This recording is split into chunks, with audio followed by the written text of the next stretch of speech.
What is up, everyone? Welcome back to another Star Wars Galaxy of Heroes video. So today CG did drop the information for Jedi Knight Luke Skywalker. We got his kit revealed, and then we got some additional information about the event and what that's going to entail to be able to unlock this character, which is not as bad as I thought it was going to be, but it's still pretty rough, especially for newer players who have not invested in some of the characters yet. So we will be going over that shortly.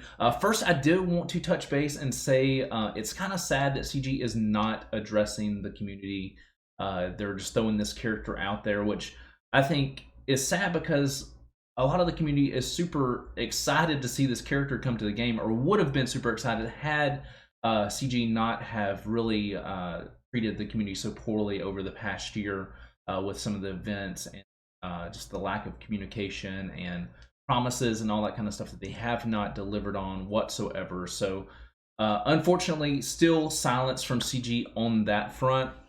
So let's go ahead and hop over and take a look at the man himself. So Jedi Knight Luke Skywalker, they've got a pretty good little art thing going on here. So highlights, he says, it says counter speed based teams with powerful leader abilities. So that sounds like a direct counter to the insane speeds that the new Galactic Legends are having, which I don't think is going to make a lot of people very happy who put that investment into those Galactic Legends, when you think of how much it costs to get those characters and how short of a time frame that they've been in the game.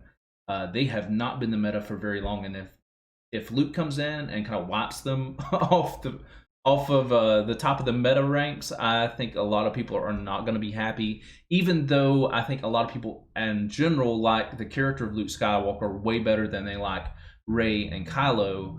There's still a massive investment in those other two, which will kind of be sad if it knocks them out right off the bat. So also it says grants massive buffs to Jedi allies with Jedi's will. So he's going to be a full-on Jedi leader, which I think is pretty cool. So he's like, it's sounding like he's going to be Jedi Knight Revan 2.0, if I had to guess the way that they're doing this. They do have some things to keep Jedi Knight Revan out of his team we'll look at as well. He works with all Jedi except for Old Republic Jedi. So Heroes Arise calls all Jedi allies to assist and provides them with health and protection recovery. So he's looking like a super solid character. Let's hop into his kit and kind of go over his moves. So his basic is going to be a prevailing strike, and we've got the animations going here too, which is actually pretty cool. So I do definitely like that strike. It looks pretty neat. So it dispels all debuffs, so that's great to have a buff dispel on basic. Deal physical damage to the target enemy, and then reduces their critical damage by 10% stacking, which seems like a direct hit at Kylo Ren. Then Jedi Knight Luke Skywalker gains 10% max protection stacking, up to 100% total until the end of the counter. This ability cannot be countered, so this is going to be a guaranteed hit every time, or it cannot be countered, so that it looks like they're not going to be able to hit back, which seems like another hit at the Galactic Legends there as well with that. That's pretty strong, not being able to be countered on the basic there, especially when it does things that will hit specifically towards the Galactic Legends kits. So one thing I want to point out before we hop into his second ability here is I am pretty positive that that is a new Darth Vader. So I'm calling it right now. We are going to have a new Vader in the game, because that definitely looks like an updated version, a lot better looking than the one that is currently in the game. So I'm expecting maybe over the next week or two, we are going to have an announcement on a new Darth Vader as well. All right, so his special one, Stalwart Advance, deal physical damage to target enemy and then call another target ally to assist. Target enemy is inflicted with blind for 2 turns. So this is going to be huge when you think about going up a Galactic Legend Rey, because I do believe blind actually works on her. You guys can hit me in the comments and say if it does or not, but I'm not real sure if that is one that works for her or not. I know ability block is big for her, but blind may work on her as well. I'll have to actually look at her kit and see. But if this is the case, that's going to be huge against her.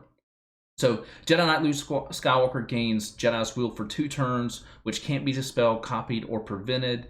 If the other target ally is a Jedi who is not Old Republic, so I told you they're not letting you throw him in with Jedi Knight Revan, they also gain Jedi's Will for 2 turns. So Jedi's Will is 100% counter chance, plus 25% offense, plus 25% speed, and all attacks ignore defense. So that's going to supercharge not only Luke, but it's also going to supercharge whoever you are using that ability on. So really, really good ability.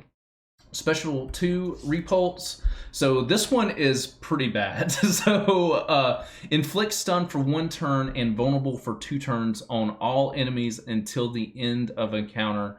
All enemies will lose 10% max health and protection, stacking with 50% max. Repulse on raid bosses, deal damage 3 times and vulnerable for 2 turns. This ability can't be evaded or resisted. So you're talking about a mass stun that does all types of effects to the enemy team. What a strong ability. This one's going to be interesting to see how it works. You know, I know stuns can't be done to Galactic Legends, but you're talking about a massive hit on the rest of their team.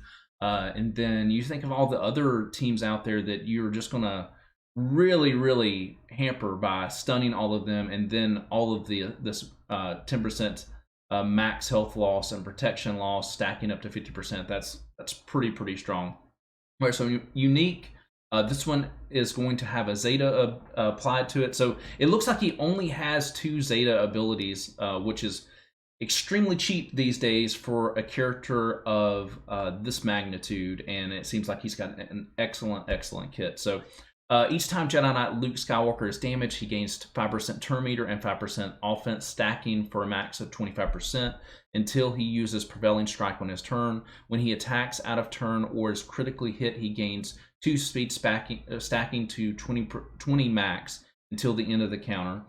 At the end of each other Jedi ally's turn, excluding Old Republic, Jedi Knight Luke Skywalker gains 10% turn meter. So every time that your other Jedi are taking turns, it's pushing the turn meter for Jedi Knight Luke. So he's going to be extremely fast in getting his turn meter back around to him.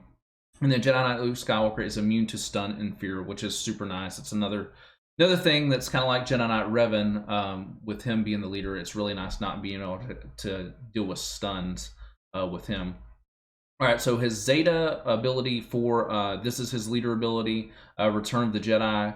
All light side allies gain 15% critical chance and critical damage, double for Jedi allies. So you're looking at 30% because you're primarily going to be running him completely with other Jedi. At the start of each of Jedi Knight Luke Skywalker's turns, all enemies are reduced to his base speed until the end of the encounter. Whoa! And their speed can't be manipulated after their speed is set. This base value is recorded at the start of the encounter, and buffs or debuffs are implied. So it almost sounds like you want to make him slow on purpose because it's going to affect the speed of the entire other team. Wow, that's pretty huge. This leader ability does not affect raid bosses and does not affect or activate if the enemy side also has a similar ability or a Galactic Legend. So it's not going to affect Galactic Legends. So that's interesting there. I was thinking that they were about to seriously hamper some Galactic Legends with this, but they did throw in that little line right there to save that investment. So at the start of the encounter, all Jedi allies, excluding Old Republic Jedi, gain the granted ability Heroes Rise. And Heroes Rise, this looks like ability is on a cooldown, but any of your other Jedi are able to use this when it's available. So dispel all debuffs on all allies, then call all Jedi's allies to assist, dealing 20% less damage. All Jedi allies, excluding Old Republic Jedi, recover 25% health and protection and gain Jedi's will for 2 turns.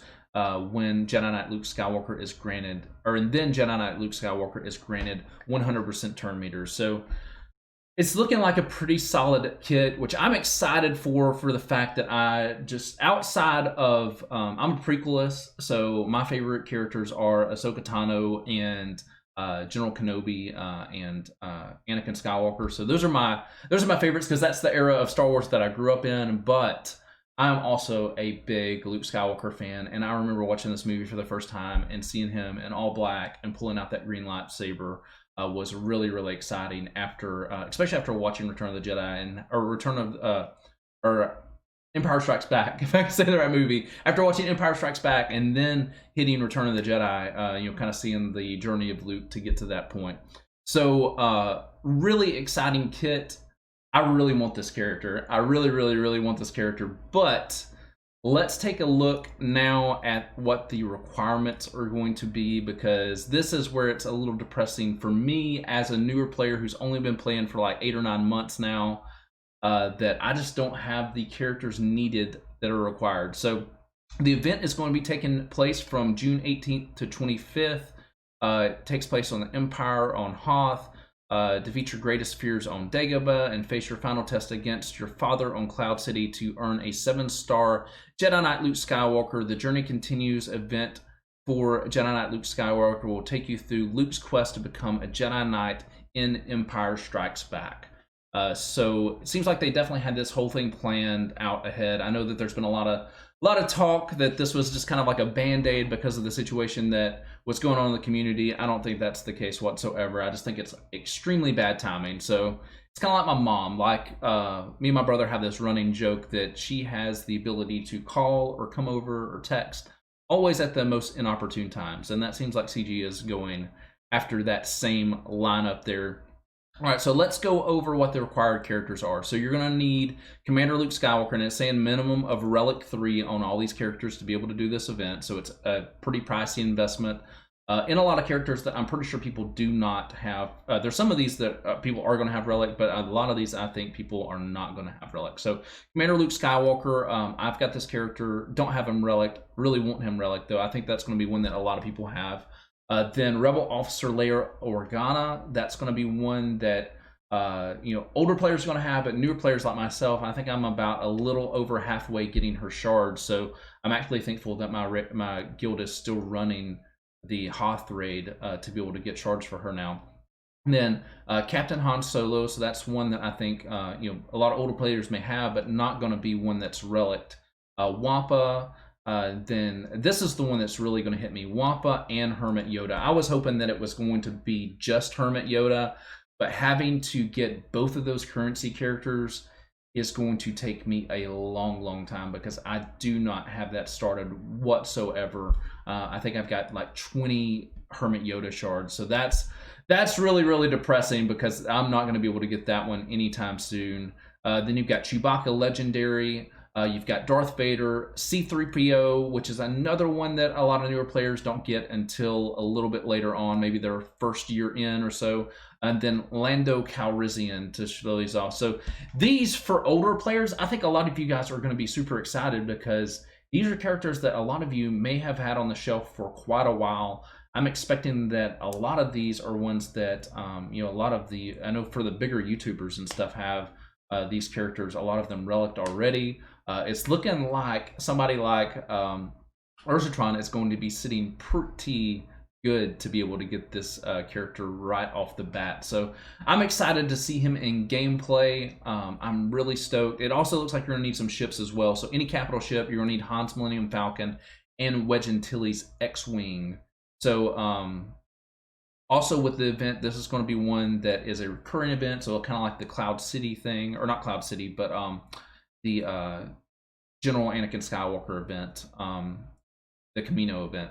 And then it's going to be put into the Journey Guide permanently approximately a year after release. So it seems like at least we've got another year of Star Wars Galaxy of Heroes planned, hopefully anyway, coming forward. So, but let me know what you guys think. I know that there's a lot of unhappiness in the community right now with the things that are going on with CG, but I'm excited about this character. I think Luke is going to be a fun one to see play. I really wish I had the ability to go ahead and get him unlocked, but it's not going to be in the cards for me for quite a while, really because of that Wampa and Hermit Yoda.